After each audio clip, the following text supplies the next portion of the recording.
What do you think it is that allowed you guys to build a culture that is so strong and identifiable? We didn't want a group of people wanting to emulate us or learn from us. We wanted to create a group that learned from each other. I was part of 8-figure masterminds and all those things back in the day, right? There's always some guru I had to listen to, and I want to care. Yeah. I want to listen to you. I'm more interested in the other people here. Get out of the way. Anybody who thinks they're a big deal, we don't want them. We like the entrepreneurs who did it because they wanted to be free, help some folks out, were into their shit, but not in it for the status games. I'd rather have a nice, kind, fun, have your back person who's number 3 in the industry than somebody I can't stand who's number 1 any day of the week. The most important thing is, who do you want there? Who do you want to be around, right? What do you want out of it? And then start going like, who are these people? What do they want? And build it around that. If you're trying to make money at the beginning, they'll see that. Show that you're investing time, show that you're taking all the risks, show that you're like, care so much that you lose money to do it. Don't do this for the money. It's not the best. The business model is terrible. If you're doing it for that reason, you're going to fail right away. What does it take to do the impossible? What does it take to level up your game like never before? What does it take for individuals, organizations, for even institutions to achieve paradigm shifting? Nothing is ever the same again, breakthroughs. Our mission is to decode the neurobiology of flow and cognitive peak performance. Access the minds of maverick scientists, groundbreaking innovators, and world-leading experts to understand what it takes to achieve ultimate human performance, so you can feel your best, perform your best, and accomplish your boldest goals. I'm your host, Rian Doris, and together with best-selling author Stephen Kotler, I present to you Flow Research Collective Radio.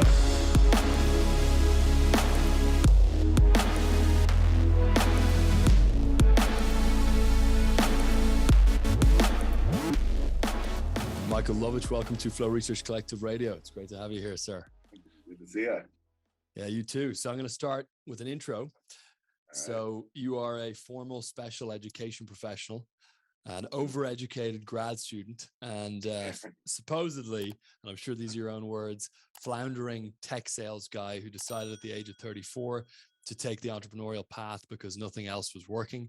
And you started a publishing company in the psychology space, which is going to be of interest to all of our listeners, which ended up going to 7 figures. And then you parlayed that into a physician-based nutritional supplement company, Real Dose Nutrition, which ended up with annual revenues of over $50 million before you sold your stake. And now you are the co-founder of the Baby Bathwater Institute, a community that helps bootstrapped entrepreneurs navigate the crazy world of business ownership while having good times and making lifelong friends. And my first question, Lovitch, is how you describe Baby Bathwater, because on the website it says, you know, what is Baby Bathwater? Is it a mastermind? Is it a conference? Is it a group? So what's your answer to that? We're still figuring it out. It's not a mastermind, that's for sure. I say now it's, and yeah, the word community is really weird, right? I think it's a community. It's a fledgling community of bootstrap entrepreneurs who have each other's backs. Is kind of what it's becoming. Some people, like, there's visionaries, like I think like a Kotler, like he thinks ahead, he plays chess and he has a vision. My business partner Hollis and I think we're checkers players. I mean, I think we started it with like more out of, let's show people how much what they do sucks, these masterminds and these entrepreneur groups, and that we were frustrated with them. And we wanted to show it didn't have to be that way. And there was a lot of like, we don't do this, we don't do that. And this, what we did arose out of what we didn't want, to then it mattering, to now it becoming what it is. And we kind of figured it out. And so I'd say now it's kind of a community of really kind entrepreneurs who have it, who basically are there for each other, actually help each other out, and are kind that way, natural givers, not people who like read a book about it and strategically give, but actually kind of those people who are all kind of addicted to business, who want to do well enough, but maybe not be the next Elon Musk, and have a good time doing it and like to make good friendships. I say what it is now, what it'll be in 5 years, I have no idea. But I guess you call that a community, you know? Yeah, like definitely. Of sorts, yeah. I first heard of you guys in 2018. I was living in Barcelona, and there was obviously a group who had just been to Croatia, which we'll talk about at the end of the podcast, who were there. And Baby Bathwater just kept getting mentioned with people raving about it. And I first went and met you in person in Powder Mountain in 2019 and was just blown away by the quality of the group, the atmosphere, just the whole vibe. It's incredibly unique, incredibly enjoyable. Instantly, your guard goes down. It's a million miles from a conference in a Vegas hotel. And a lot of the listeners are really interested in building their own community and creating communities that foster flow. Your guys' events are just pure flow the whole time. Other non-ordinary states and whatnot. So I'm curious what some of the things are that have contributed to you guys being able to just make such an incredible group and environment that people love so much. I think people are motivated differently. Like we're definitely like motivated by things that bug us and we don't want them to bug us. So there's ways to go about creating them. We're all different, but it is good sometimes. Let's say you want to first know what you want. Like Hollis and I didn't create a group. We don't want to be leaders. Like we're not those, you've seen us at our events. We don't talk. So there's we don't have if you want a community where you want to have something to say, then know that we're not that. And so do you want to create a community of peers, which is what we wanted to do? Or do you want to create a community that has a message that you want to be associated with? And you got to be really clear because those are very different things. Like Kotler is building a community, but and I love Steven and he's one of my best friends, but he has something to say and your community is built around that. Yep. And learning, that's one type of community, right? And then you have what we want to do is Hollis and I, I hate I hate getting in front of a group of 5 or more. I don't think I have much to say that way. I mean, I'm not to be replicated. I mean, me giving life advice, that would be crazy, right? Or Hollis, living like us is not the way, so we didn't want a group of people wanting to emulate us or learn from us. We wanted to create a group that learn from each other, right? Right. So that was our first point that we were really clear on. This is not because what annoyed us about the mastermind. I was part of 8-figure masterminds and all those things back in the day, right? There's always some guru I had to listen to, and I want to care. Yeah. I don't want to listen to you. I'm more interested in the other people here. So get out of the way, right? Shut up, so I can talk to the people here because they're super cool, but you're not. So we didn't want to be that. I don't want to have to be forced to listen to anybody. So we didn't want to be that. It's cool. And then all the rules, so we figured out what bugged us. And I guess the things that I think get in the way in the entrepreneurial world of kind of big egos, and most entrepreneurs don't like to be told what to do. There's a reason most of us are unemployable. So we're like, wait a second. So why are we told them what to do? So wanted to create so they want freedom, they want choice. So we're like, okay, if we're going to do something at an event, they have a million choices of things to do. Choose your own adventure, because entrepreneurs are the type of people who don't want to be, you come here at 8 and be here for the mastermind and get in a circle, which is you see at all these things. It's at 8, and then there's only one thing, and then there's a guy with a microphone, and there's one big thing, and they're all sitting around one person, and you're stuck with one thing. So you see, we have multiple things going on at all times. So you see, when we do content, there's always choices of content, or go out on a boat, or sleep in, or hit the bar, or listen to some music. So the idea was we wanted to give people multiple experiences to choose from without roll call. So that was our first. So it's kind of defining. So in our case, that's what we did, but you could define it how you want.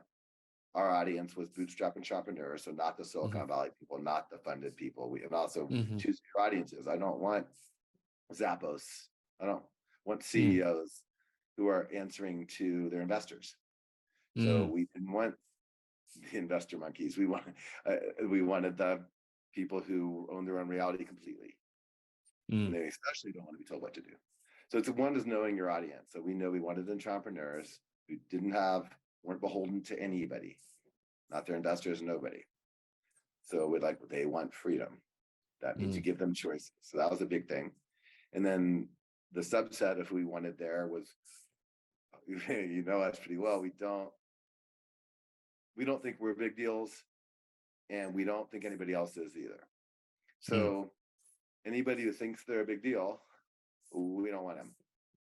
So if that's a requirement in their world, that they need recognition to be better than anybody else, we like the entrepreneurs who did it because they wanted to be free, help some folks out, were into their shit, but not in it for the status games. That just bug the crap out of us. It's like, I don't care who you are. Who cares? Let's be human. So we wanted those people. right? So then so the first thing was we created choice. We wanted people who liked choice and who, that's our avatar, bootstrap entrepreneurs. Bootstrap entrepreneurs don't want to be told what to do, give them a lot of choice. And then we didn't want the status monkeys. So we created rules, and that's why we do all inclusive, is so nobody, and we don't have the IP. You can't get a better room. We don't pay speakers. We don't do any of that. So the rule was, because we wanted those people, no way to be better. Not one way to show you're better than anybody else. No badges, no whatever, no better room. So, and that allowed it. So we do have people who have $100 million companies, but as you know, we have people who are struggling. So it's that way for 5 days, there's no difference. Right? In 5 days, that's gone. Nobody can go buy the better room, get the penthouse, take people to Morton Steakhouse at the end, and who's going to pay the big dinner tab? Look at the big ballers with the right. The stuff that people do to show that they're better at these shows. So we go to remote locations where they can't go do anything else. So for 5 days, everybody's the same. There's no way to be better. And then as you see, we don't have keynote speaker. We don't do any of that. Yeah. So we wanted those not status monkey people. So we made the structure that didn't support status monkeys. And then we also had the first 2 years we built it, we were super strict. It was only half the people were invited back. It was like before we had a membership. So we started doing these events. We had to show we were serious about that. And so the first 2 years, I was like, half of you guys are not getting an invite back to this thing. And then how are we evaluating? And we, on purpose, didn't invite back a lot of people who at the time were big deals. And we did invite back on purpose a lot of people we just liked a lot. Who were super nice, kind, and it was real. And a lot of people call me up like, I'm not invited back, but Joe is. Like, who's Joe? I'm like, Joe's nice. You're not. So you're not coming back. So we had to hold the line. We don't have to do that anymore because that was building the culture of what we wanted, which was not the status stuff. We wanted kind people. And we were like, and then so then another thing we wanted that bugged us was, like, I remember, and I played the game when I first had an 8-figure company. I joined some 8-figure masterminds, and I filled out these things to show my income. And I was just so annoyed. And then I go, and these weren't the right people. They weren't my people, man. But I learned a lot. That's the baby in it. But yeah. So we just tried to create a structure that didn't reward that. And we said, hey, we're going to vet people on their personality and who they are, not what they do or their success. So we wanted to be the first group that vetted people based on who they were, not how successful they are. So in our interview process, there's no form that says, what figure business do you have? We don't ask any of those questions. I never ask them on the interview. I don't care. And we don't. And so we also wanted that, because I wanted to have real people, at least that acted real, So that was, so it's again, knowing the type of people you want first, knowing who you dig. And I'm not saying this is a group for somebody else to create. This is just what we wanted. I mean, I'm a small town. I'm a Kansas guy. Hollis is the Georgia guy. We just have those values, I guess. And we still both hang out with our high school friends. So we like where we grew up. We like our people. I'm still best friends with all my high school buddies, and Hollis is too. It says something. We wanted those people. We wanted people we want to hang with more so than how successful they were. So but then when I talk about Baby Bathwater, I don't promise the best and the brightest, man. Some are. It attracts some of the best and brightest. I'll never say we have the best. We have that, but I will say we have the kindest, most interesting, fun people, because that's what we're curating on. So I'd rather have a nice, kind, fun, have your back person who's number 3 in the industry than somebody I can't stand who's number 1 any day of the week. Yeah, it's a great breakdown, Lovitch, and it's fun actually for me to hear the thinking behind how you guys architected it, because I've experienced the effect of those choices, but I actually didn't realize each of those pieces, honestly, because they're sort of invisible when you're there. But yeah, the choice of the events is amazing. I think there's a lot to be said for the fact that the avatar is all clustered around that kind of bootstrapped entrepreneur who answers to themselves, and then the humility piece. And then the fact that, yeah, there's no way to be better than someone else. I hadn't thought of that either, but it's totally true. You're completely immersed when you're at one of the events. you can't pick up the big bar tab, you can't drive up in a fancy car, No. even, you know, you can't do any of that, which is actually, it's a great point. So it's kind of invisible, the various levels people are at and things like that. And you know what I just want to mention for the audience here, which is really interesting, is Keith Sawyer, who's a University of North Carolina psychologist, wrote a book called Group Genius on group flow. And you guys, you know, have nailed a lot of the group flow triggers, I think, which is, you know, one is equal participation. So skill levels are roughly equal across everyone. And because some people aren't, you know, super high level keynote speakers, while others are, you know, in different hotel suites, you get this kind of equalization. Blending egos, each person can submerge their ego needs into the groups. You guys have kind of nailed that with the humility side of things, which is a big one. And then another one is actually from improv jazz, which is yes and. Conversations are additive, not combative. And I think that you guys covered that with the nice, you know, just filtering for like nice, solid people. Close listening is another one. Complete concentration to another person, and that's another one you guys have nailed with the kind of with these values. So yeah, what's interesting is like the whole stack of group flow triggers kind of tie in really tightly with just the values that I think can I meet this guy? It's called Group Genius. Group Genius is the name of the book. Yeah, you guys should read the book. Yeah, you'll love it. I should have mentioned it. It's spot on, but I think that we're figuring out like why. An idiot. Like that's crazy. Because we try to read, we try to like study this, right? That's incredible. Yeah, I definitely want to read that. Yeah. book. So yeah, just as you were going through there, I was just drawing all the parallels. And what I wanted to ask you, because you mentioned the word culture at the end there, you know, that's really what all this ends up surmounting to, is just a very distinct culture, which is something that I think a lot of people struggle to build. What do you think it is that allowed you guys to build a culture that is so strong and identifiable? And I wish I knew. I mean, that's the whole thing, is we iterate. I mean, it just a little bit of luck. I mean, the people create the culture, right? I think it's good because Hollis and I, it's lucky on the partner thing. We see eye to eye on the main thing. I mean, and Hollis and I couldn't be more different in so many ways, but on this stuff we are. And then, as you know, Cynthia really runs our company. She sees it the way we see it. And we got lucky with our initial group, and it was kicking out half the people, being real, and then got lucky with some people. And as you know, in every group, there's some people who kind of stick out and drive your culture. And we think we're smart enough to see the people who we would kind of like elevate a little bit, but not status wise, but like a Jenny Thompson, I'll mention, like when we were, I guess our first two events, pretty bro-y. I mean, because now we're almost 50-50, which is very proud of that on the film, because we're not a bro group. But at the beginning, it was probably 80-20, right? And maybe more. And then Jenny was a friend of mine from before. She's who I wanted. And I kept inviting her. And she kept saying, I'll never go to anything that you and Hollis do. Like, you crazy? Because she knows this is like dumb drunks. And yeah, I made money with them. She's like, no way. And I was like, all right, I'll just get you your ticket. You're going.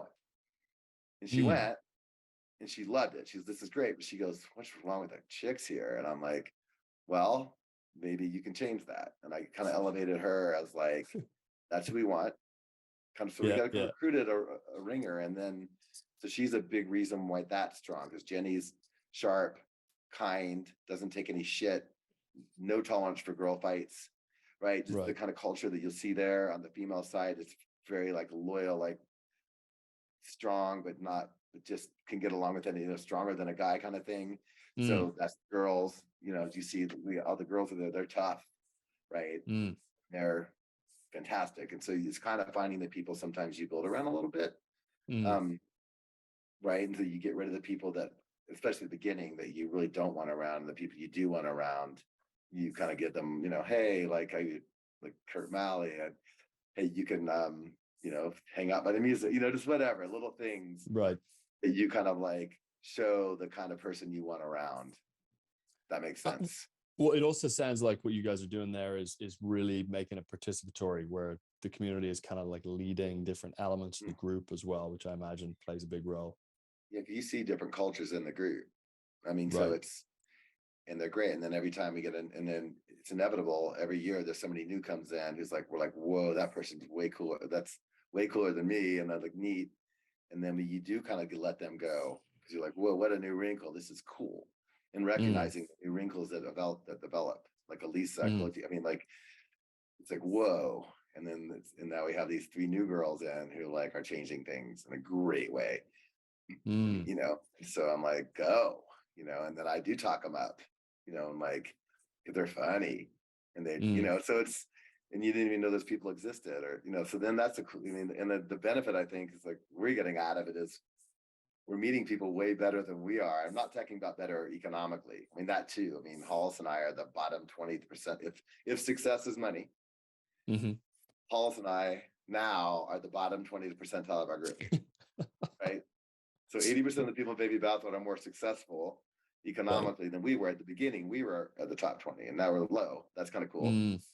But that's not even what I'm talking about. Like, we're meeting cool people, like, just like, I want to wear their hat, like, just think differently than I've ever thought about it. And they're nicer. Like, I used to think I was pretty nice and like, not like that person, and or more Mm. generous than I am, or think more interesting. Like, why am I not doing that? Or like, I'm a Mm. parent, like they're doing way cooler things with their families than I am. And I'm like, that's cool. And I just copy them. It's great. So Right. it's like, you get to see these petri dish of neat people. And then That's I'm like, epic. well, I'm going to try that one out. So you kind of get to Mm. see firsthand different ways of being or thinking that I never in a million years would have seen at this level, if that makes Oh, sense. totally. And I want to touch on that actually in a second, just the benefits of being the community leader and builder and hosting. But before we do that, one of the other things you mentioned around culture was that you guys literally didn't invite half the people back, and that you basically actually stood for the culture in spite Yep. of it costing you probably a ton financially. And I think Yep. a lot of people say they want a certain culture, but when it comes down to the hard decision and the sacrifice, they just don't do it. So how did you guys just use enough kind of will and persistence to sacrifice financially to build the right culture to then benefit more long term? Yeah, I mean, at the beginning, it wasn't financially. It took a long time for this to be anything. So that was, we both had a lot of side hustles at the time. So it wasn't like, and Mm. we both got lucky. I mean, I had sold my part of my thing. Halls had sold his, so we were both sitting pretty well. And then, so that wasn't our priority at the beginning anyway. So we did have the luxury of it not having to work at the beginning that way. Right. So we were definitely in debt for a long time. It wasn't like profitable. It barely. Anyway, that's a whole nother thing. Don't do this for the money. It's not the best. The business model is terrible.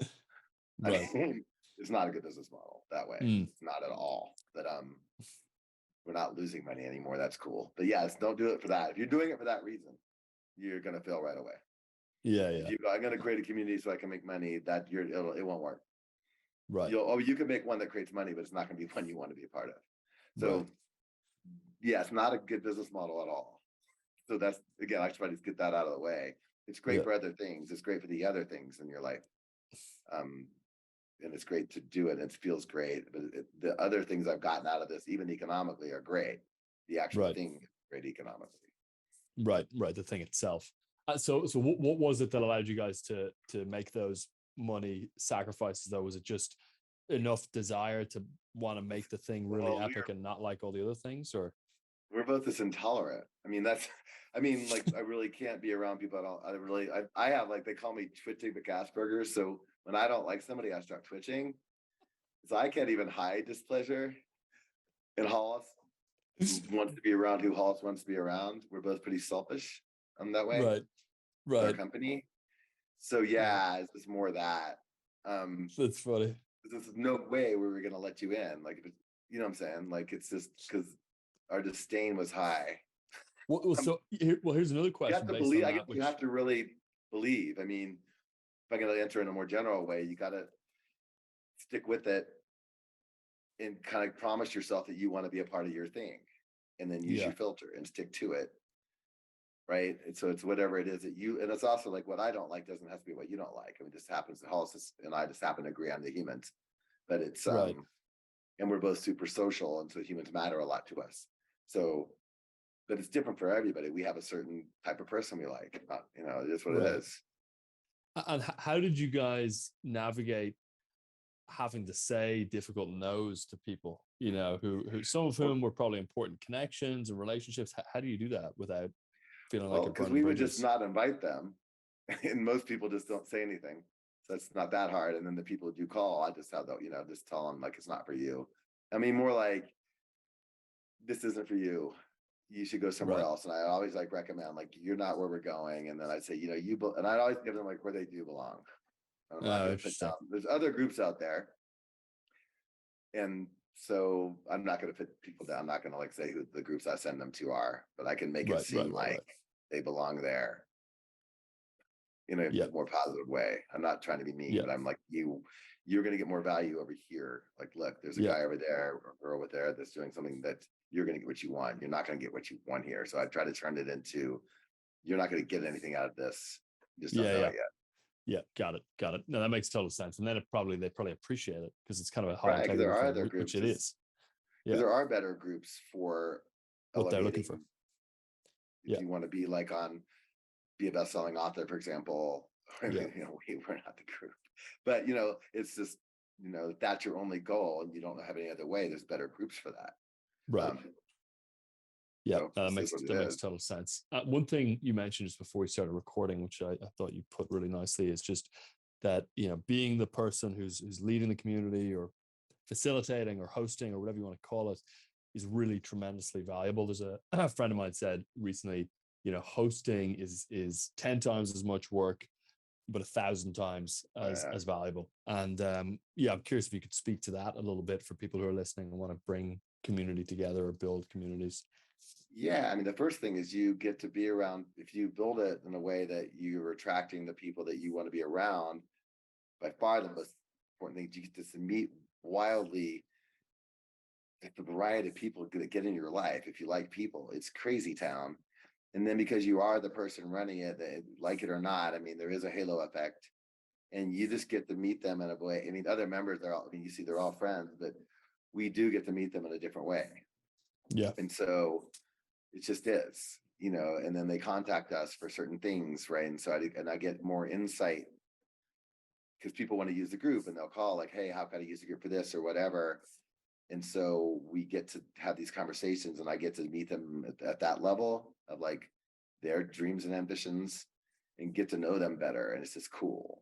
So I get to see them be a little more vulnerable with us sometimes than they might be in the group. That kind of thing.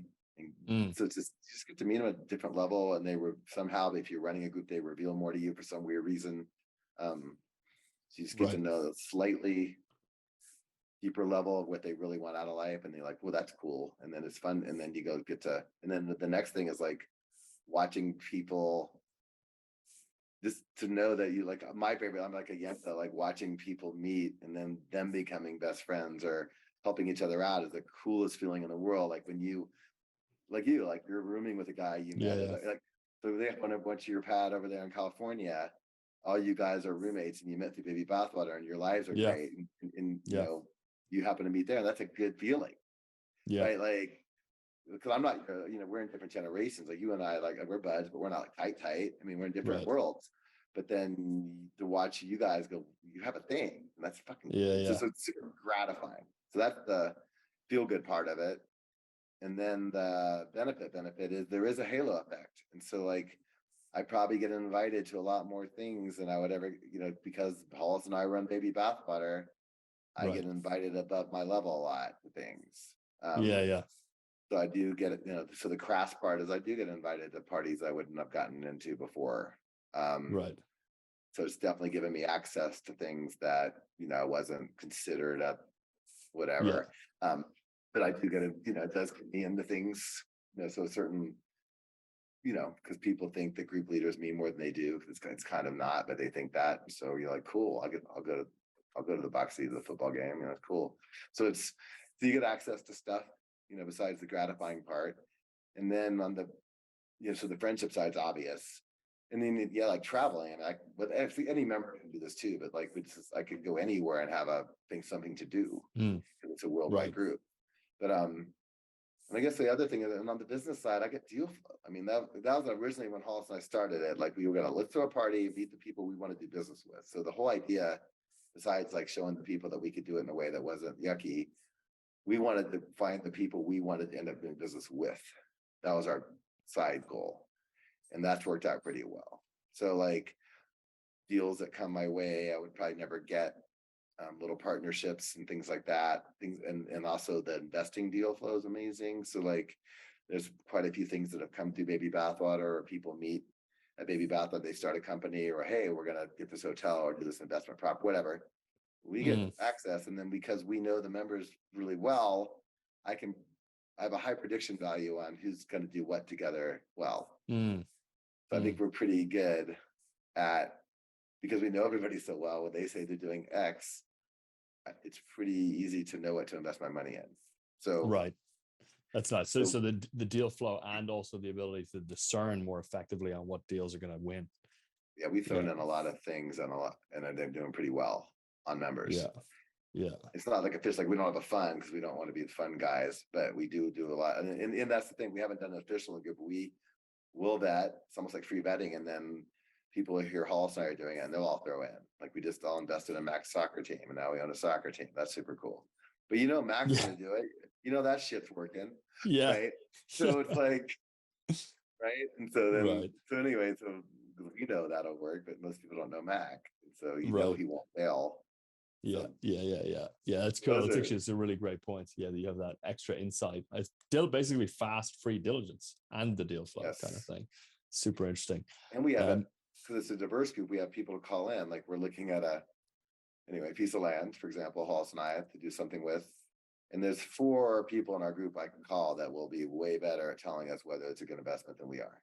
Right. That's kind of free. We were about to buy these bars in Denver that looked like great, and then there's a guy in our group who owns a bunch of bars in Nashville, super successful. He looked it over. He's like, "Run." We're like, "What? It looks so great." He's like, "No, but you're not looking at it." And we're like, "Thank you." So it's like, wow, saved our ass, right? Yeah. We use the group for a lot of that, I guess. Yeah, pre-vetting of deals. No, that's interesting. That's super interesting. One thing I want to actually ask you is, you've obviously had at this point, I don't know how many 100 bootstrapped entrepreneurs, a lot of whom are the types of people listening. I don't want to ask you a cheesy, what have you seen that make them successful question, but instead I actually just want to ask you, what have you seen amidst the nicest, happiest, most fulfilled in the group? What seems to be common to the people who are just happiest with their entrepreneurial journey? The ones who have products or services that they love to do. So the people who got into a business because it was a good business are generally miserable, I found. The people who had a passion, like Chaz with this, Paleo Valley. Like we met Chaz when he's like just barely getting his beef sticks out of his garage. Now it's a $120 million company. But you know what? Chaz is going to make beef sticks anyway. He's into regenerative farming, right? The whole thing's real. He has the bigger thing, and he gives a shit about what he's doing. He loves. I think he has more regenerative farming animals in the world. I mean, like he owns the farm. I mean, he has more deals with every farm. But he loves talking to the farmers. Like, he's building a company, but he loves it. Tyler Malinky, Lowbrow Customs, leading custom motorcycle parts in the world. Like he'd do it anyway. So it's the people who would do the thingy, or Lisa with her hotels and bars in Montana or whatever. It's the people who would do what they're doing probably for $60K a year. Right. Anyway, and they have a hard time doing anything else. I found are the most fulfilled. Like they really dig the shit they do. And that people like, the coaching world, well, like some of them are doing it because they saw an opportunity in coaching. Some of them just love helping people. They're super happy, right? Yeah. Like you have and so the people helper types, like, called coaches, psychologists, whatever. The ones that love people, love it, they're happy, man. And they would probably be coaching anyway. Yeah. Right. Like, so that's the first thing. It's by far not even close. It's the people who aren't settling and doing what they want to do, or either something they desire, like a hobby, or they love the help. They're people helper types, and they get to help people. The ones I found are just pure business people, and there are happy people do it because some people then love business, and that's all. Yeah. Then they love. Some people love the game, and they're happy because they love the game, right? So I'm not saying that's bad, but the people are like, I'm just doing it for the money. They're generally not. They generally sabotage themselves. But because it's also like there's some people like I call them that there's people who just love business. It's crazy to me, but they do, and they're happy as shit, and they love helping people out with it. You can tell they love it when they just can't stop giving business advice, right? The type. Yeah. They're happy, man. So that's their passion. That's awesome. And we have a couple of those, and they're great. All they can do is help people with business, and they're not even consultants. They just made a lot of money, and they're just like there. And they love just getting on the phone. I'll help that person out. Yeah. It's the people who love it anyway, who would talk about it anyway. Yeah, I that find makes total are the sense. are the Are the ones. happiest, the most fulfilled. Yeah, that makes total sense. Yeah, Stephen talks a lot about the intrinsic motivational stack, which is passion, purpose, mastery, curiosity, and Yeah, autonomy. And it sounds like when those pieces, especially passion or purpose, are lined up, you and see we're good pretty loaded results. with those. Not, I mean, not 100%, but I'd say that's true for a lot of the people in the group Yeah, are yeah, I've doing what definitely they found want to that to do, be true. Totally, for many or they're people. figuring it out, or they're, which is also fine, doing the thing to make the money so they can have their thing to do passion. So some people are like doing the thing maybe they don't like so much right now. Sometimes you just got to do it, right? Um, so that they can fund the thing that well, and but you Mm, can see they have a future in their head, right? Because some people aren't doing the thing that gives them bliss right away, but they right. well. Yeah. Does that person tend to be less kind of happy and fulfilled in the moment? Do you find, or is it not No, necessarily? the ones that believe they're going to get there aren't. I mean, Yeah, the, right, right.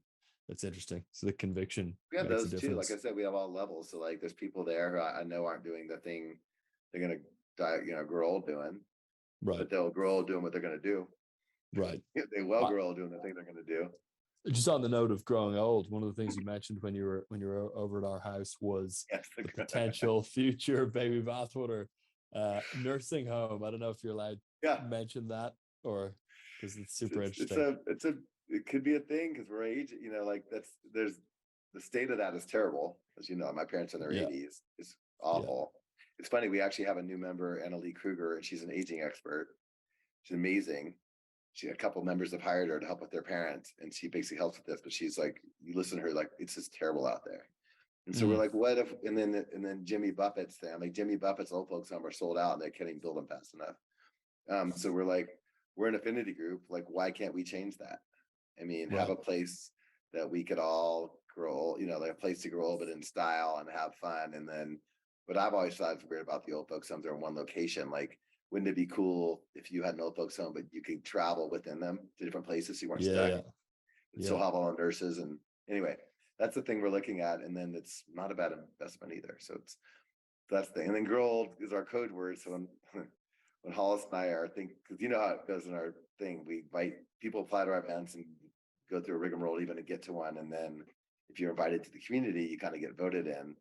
And then Yeah, Hollis and I look at, we ask ourselves, do we want to grow with these people? And if we don't invite them. right. Like it's a gut thing. Like we're like, do I want to grow with this guy and that girl? Like I want to hang out with them 20 years. If it's a no, it's probably shouldn't have man. Yeah, yeah, yeah. It's a good, very good filter. Very good filter. Yeah, Um, grow old filter. Final question, Lovitch, before I just want to touch on Croatia in a moment, but before we do Yeah. that, for someone who wants to start being a community Yeah. leader or building a community, creating group flow, what do you think the first steps are? You mentioned earlier the avatar, the values, but yeah, curious what that summary First is. deciding whether it's top down or not. Like, and it's fine either one. Both are great. I mean, look, what you guys are doing is fantastic, and you're teaching flow, and it's around that. So, is it going to be around something where you're teaching, or is it a pure peer-to-peer community like ours? Because Halls and I do not tell you the way or any of that. So Mm, it's huge. It's so different, right? And then I can't speak so much to the community like you would. You and Steven, you built this amazing. To talk more about that. I'm not an expert. So then, if your decision, because what we do would not work if you want to be what you and Stephen are doing, it just won't work. yeah, So yeah, if you want to build a peer-to-peer community where you're not the authority or the leader that way, because we're basically set and setting. Like we right. provide set and setting and get the right people, but we're not to be listened to. But if you want to do that, then decide the most important thing is who do you want there, right? Who do you want to grow, who do you want to be around, right? What do you want out of it? And then start going like, who are these people? What do they want? And build it around that. So we knew also like we want music lovers too, because if people don't like live music, probably not going to get along with them. I mean, if you don't like John Prine or anyway, like down to that level, like what kind of music you Yeah, gonna have? right. Yeah, you're not going to be happy unless you want to be around the people. If you're doing peer to peer, decide what you want and then build it around the audience you want. And a lot of that's going to be easy because you're going to like the same things, and then Yep. be different. And then be different. So then look at what else is around there for those type of people, and then just do it way better. And to do it better, you do it differently, Mm, and you're going to have to go in the hole a little bit because it's like the signaling. Like if you read like the behavioral economics, like signaling is important. So you do have to go in the hole a little bit to show that you're serious. So if you're like, well, let's just go to dinner, right? Just get a guy, give me a break. Like, so unoriginal is what everybody else does. So at least run an Airbnb and have a chef. I mean, to start out, and you do start off small. Like our first thing we did up at Gold, with is a mountain town, maybe 20 minutes out of here. And our first like 2 kind of trial things is like, we found it's an old shit kicker bar up there that has bluegrass, and we just would get a bus and it was like free, and we're like, hey, like, you want to come up? And we just do some hoedowns, but it was like free hoedown, whatever, and we'd have great food, great music, and we lost a lot of money, but people knew like these guys are. Yeah. So you got to show that you're going out. Like, you got to show that you're willing to lose money. Like, if you're trying to make money at the beginning, they'll see that. So show that you're investing time, show that you're taking all the risks, show that you're like care so much that you lose money to do it. And we did for years. So it's like, but people see that. And so you got to signal that you care. And so do something a little better than, because you see it all the time, like in the meetup groups, like they're trying to do it, but then it's always the same thing. So do it better, different, show that you care, and the showing you care is not that hard. And especially like at dinner, like you can find a good chef, man. You can rent like, and do it better, and just think about it and don't. So anything like that based on the audience, what would they think is better? And you got to stand out and be a little different. And then iterate, because then, like, we are very different from what we started as. And so I guess, but you're going to have a community, I guess we call it that. You listen, we've changed a lot on member feedback, and we've taken a lot of advice. There's things we don't do anymore because people are like, that's stupid. Or like, or that's hypocritical. We're like, you're right. So we stop it. Or they have a suggestion for something better, and we're like, that's cool. Almost all the cool stuff we've done new has been a suggestion of somebody else. I mean, just on that note, about 4 months ago, I got a potato from you guys in the mail with a little sticker on it. Was that a member suggestion, or who thought of that one? It was genius. Actually, no, that was Ferg. That was from one of our employees. Okay. Yeah, it was so good. It was unwrapped as well, just to be clear. The audience knows that. It was an unwrapped potato, a naked potato. It was so good. With a link to a video. So people, we have and also, I didn't mention the whole thing. You have to have a code of conduct then. So then these kind of, you have to have rules that people follow that are, we have a lot of implicit rules, because there's implicit rules and explicit rules. But you do have to have explicit rules so people know when they're in trouble. Like, because you see people do get in trouble in our group, and you have to enforce your rules. So like, again, like we said, we're not inviting half the back, we're only inviting back nice people. We only don't say you're going to do something and don't do it. One. And then the rules have to be clear. And like the potato was because people are getting kind of lax with some of our code of conduct, more about business to business relationships. And before it became a problem, we were like, well, let's write it out better and send a potato with a video with a link to it, and then have a funny potato video about, hey, read the code of conduct. So we tried to have a sense of humor about, hey, fellas, here are the rules, like, start following them. Right. So, it was so good. It was great. And then the final thing, Lovitch, I want to mention is the main event that you guys do, or one of the main ones, which is Croatia. And hopefully I'll be going this year. I know Stephen has been, and lots of amazing people who the audience would know of, household names, have been there. And back 6 years ago when I first found out about you guys, it was because everyone had just been at Croatia and was mind blown, and they were still in Europe. So could you tell just the audience a little bit about that event and how they can apply? I know you guys are really selective in the application process. Not everyone gets in, but it's kind of what we call them flagships, like the Baja and Croatia. Like, and those are where new people can come try. It's basically going to be like over half members, and then just try it out. But it's a 5-day event. We rent out a whole island, and we've done the same. We have a really good, they're great there. So we rent it out from these people that we know really well, and they're really cool. They allow us to turn it into our own island. There's normally like a resort, like now ours. And it's an island off the Split. It's beautiful on the sea. And then basically, like you said, you land in Split, and then it's we pick you up, we get you there, and then there's nothing you can pay for. We pick you up, drop you back off, and it's a 5-day immersive experience, what I would call it, on the island. And we have, like I said, content on the days 11, 1, and 3. There'll be 4 choices each time to see what you want to learn, or you can swim, or about boats going out every hour, or you can sleep in. The bars are open 24/7, so it's all inclusive. So there's never a time where you couldn't get something to eat, never a time where you can't get a beer, and then never a time you can't really learn anything. And people, as you see, kind of pack up and hang. The group rules are no showing off, no talking politics, no spirituality. Come like with questions, not answers. Kind of the attitude is nobody's allowed to have it all figured out. It's a be cool, help out what you can, meet people, and then we have, good food. And then at night it turns into a music show, and we have Halls. I can't take any credit. Halls is like gonna be a music producer, so he brings in like people who play at Red Rocks, like real bands, and they form a super group. And it's our kind of favorite music is like funk and blues. And so we have like guitar players, trumpet players, different singers, and they all kind of pick, and keyboardists, they mix and match and form different bands within the time. And then for the people who want to do more of we are allowing it now. It's a big island. So we have one place you can go do that kind of music, and it goes really late. And then it's another area that has we'll have a DJ for that kind of trancey stuff. So there's two different ways to enjoy music there.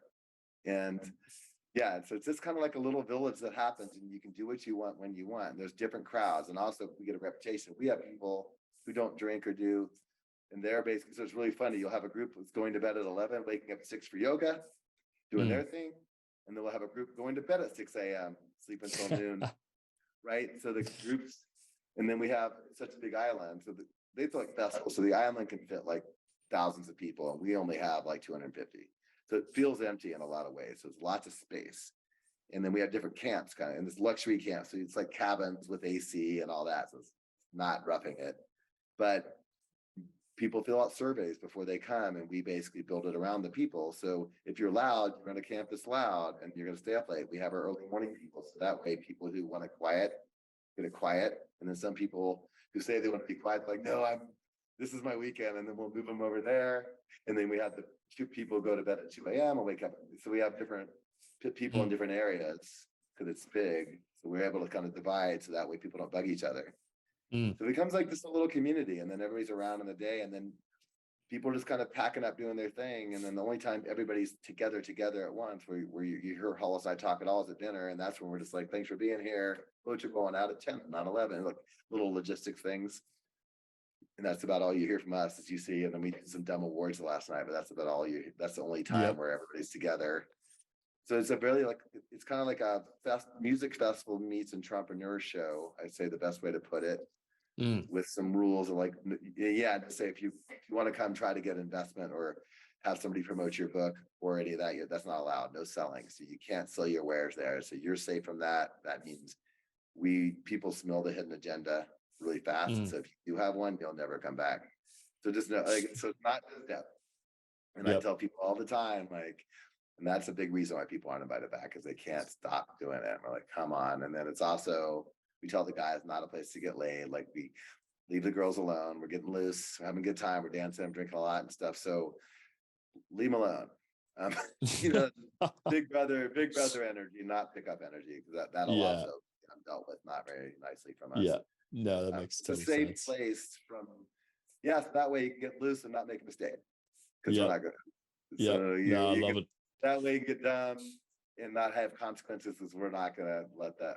So it's not Burning Man at all. It's not that place. And there's a lot of people who don't do. And there's no judgment. If you're like crazy, then don't judge the people aren't. And if you're not, so the whole idea is acceptance of people's different things. It makes total sense. And I think I just want to emphasize to the audience, I personally, as you mentioned, I'm living with people I met through Baby Bathwater. Some of my closest friends I met through Baby Bathwater.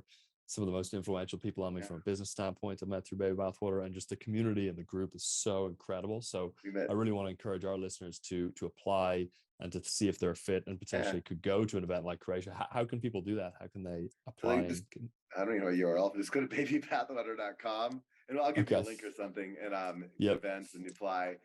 And then just know, when you apply, you'll be filtered. I mean, we have people who look at it, but at the end, it'll either be Hollis, or after you've committed kind of through the thing, you'll have to talk to either Hollis or me. I mean, so we don't outsource the final filter. So then only get on the phone with us if you're like, yeah, I really want to go, because it just wastes our, because we're basically now on the phone. Each of us have like 4 or 5 calls a day, and that's kind of what we do. It's the most important thing what we do. We can't outsource it. Yeah. So it's one of us at the very end who's going to have an hour conversation with you to make sure it's a mutual fit. It's super Right. important, because that you can smell it when it's not, and we'll tell you like, hey, it's probably isn't for you. Yeah.